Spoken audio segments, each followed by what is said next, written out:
Soumaïa El-Siri, vous êtes l'une de nos plus jeunes philosophes en Tunisie. Vous enseignez à la faculté des sciences humaines et sociales de Tunis depuis 2005, après avoir enseigné à Paris. Dans un premier temps, vous avez travaillé sur la philosophie de John Rawls, qui est un célèbre philosophe américain, célèbre pour ses propositions sur l'équité et la justice, ou la justice comme équité, c'est comme ça qu'il a formulé son sens de la justice, et c'est l'un des plus célèbres philosophes politiques du XXe siècle. Vous avez ainsi soutenu une thèse en 2003 autour de la conception de la personne chez John Rawls, qui a été publiée en 2007 par la Maison des sciences de l'homme en France, ce qui n'est pas rien. En 2009, vous publiez un second ouvrage, toujours sur John Rawls, Justice et équité, aux presses universitaires de France. Entre-temps, vous vous êtes intéressé aussi au rapport de la philosophie arabe, telle qu'elle a été formulée à l'époque médiévale, mais en la questionnant sur des questions très contemporaines, sur la citoyenneté, la démocratie, etc. Et vous avez d'ailleurs traduit plusieurs de ces textes, et vous avez commenté Al-Farabi, Kendi et aussi Al-Jahad, un écrivain comme Al-Jahad, ce qui est vraiment beaucoup. Mais si nous vous avons contacté déjà depuis un an maintenant, depuis mai 2016, lorsque Ensaf et moi étions encore dans l'association Nachez, c'était parce que nous nous intéressions à vos travaux sur les rapports entre culture et citoyenneté, et notamment pour votre intérêt pour le féminisme, qui est devenu depuis quelques années l'un de vos champs de recherche fondamentaux, je pense, principaux. Le projet était alors de débattre calmement sur les nouvelles propositions féministes, avec des contradicteurs, disons, locaux, mais malheureusement, ça n'a pas pu se faire, et donc nous avons tenu à refaire cette présentation aujourd'hui. Nous vous avions invité, et nous vous invitons aujourd'hui pour nous présenter votre ouvrage, qui a rencontré beaucoup de succès depuis sa parution à l'automne 2016, Décoloniser le féminisme, une approche transculturelle, paru donc à l'automne 2016, je crois, chez Vran. Il a été présenté plusieurs fois donc, par exemple à Paris, à l'école des hautes études en sciences sociales, à Rennes aussi, les deux fois avec Jocelyne Dakhlir. Vous l'avez présenté aussi à Montréal, à McGill, à l'université McGill. Et en mai, toute une journée d'études a été consacrée à Paris 1, à la Paris-Sorbonne. Curieusement, je n'ai pas eu vent d'une présentation en Tunis, que ce soit dans un cadre académique ou dans un cadre plus large.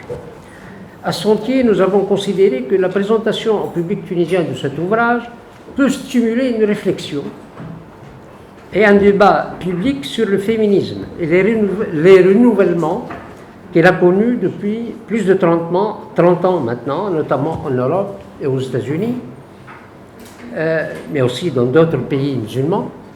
Renouvellement qui, d'après ce que vous dites, et je suis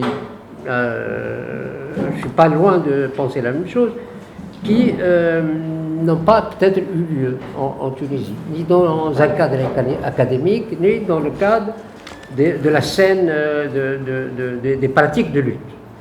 L'avènement de la révolution de 2011, vous pensez toujours aussi, qui a pourtant ouvert la scène publique à l'expression de nouvelles sensibilités féministes, n'a pourtant pas vu l'émergence de revendications de ce genre. Ni d'ailleurs, me semble-t-il, ça c'est mon avis, sur la scène politique partisane. On n'a pas de choses très différentes. Votre ouvrage part d'une critique de la proposition de Rawls qui, imaginons une extension du contrat équitable à d'autres sociétés que les sociétés libérales, ne suis pas sûr d'avoir tout compris. Hein. Et l'un des buts de cette présentation, c'est justement que vous revenez sur la manière dont j'ai présenté votre ouvrage. Et notamment dans une société islamique idéale, attribue ce qu'on appelle normalement une utopie, mais que vous nommez, que vous qualifiez négativement chez Rose de dystopie, et qui l'attribue aux femmes très peu de droits, ou des droits tout à fait mineurs, et ne se préoccupe pas des injustices et inégalités qu'elles subissent.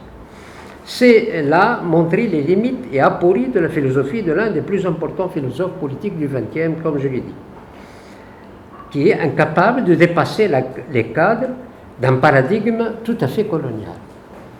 Le second chapitre de votre livre revient sur les lectures de Shahrazad et de la littérature érotique arabe, telle qu'elle a été faite par l'orientalisme, mais aussi par des auteurs maghrébins, d'ailleurs tous, comme Fatima Mernissi, Abdelwahab Bouhdiba, Abdelkbir Khatibi, qui ont vu non seulement un rapport déculpabilisé des musulmans de l'époque médiévale du moins, avec le sexe et de la femme avec le sexe, mais aussi une inversion des rapports homme-femme, où la femme devient castratrice et dominante.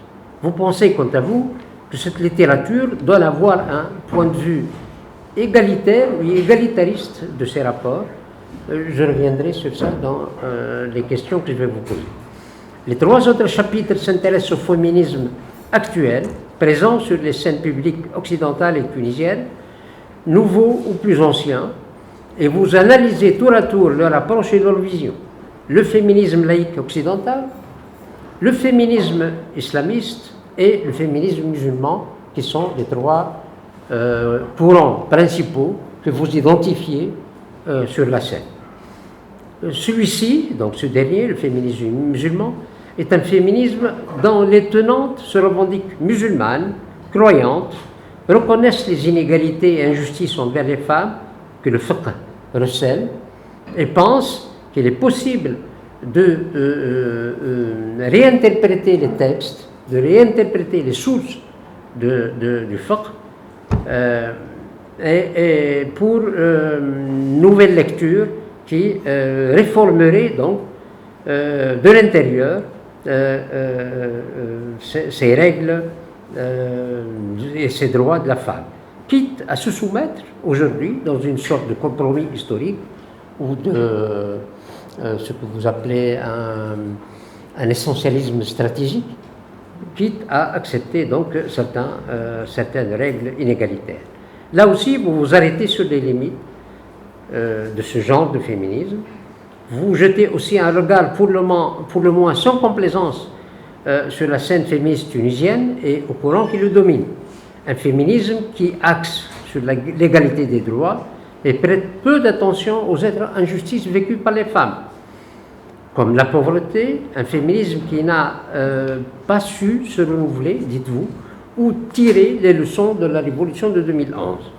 Vous consacrez un long développement à l'approche militante qui prévaut actuellement dans les organisations féministes et dans les ONG, l'approche de l'empowerment, approche qu'on ne trouve pas d'ailleurs que dans les organisations féministes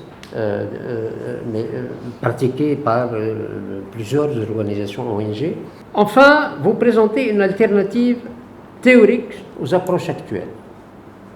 Une sorte de démocratie transculturelle, où il serait possible de pratiquer un féminisme décolonial transversal, ou une sorte de féminisme de la frontière, qui serait attentif non seulement aux inégalités des droits, mais aussi aux autres formes d'injustice, et plus encore aux différentes situations vécues par les femmes.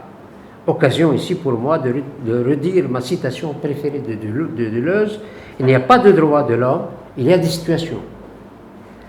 Vous prenez donc qu'on prête attention à toutes les formes de féminisme et d'expression de l'émancipation, aux situations singulières sur lesquelles on peut bâtir une approche adaptée, même celles qui ne nous semblent pas obéir à nos critères lambda, à la solidarité des luttes.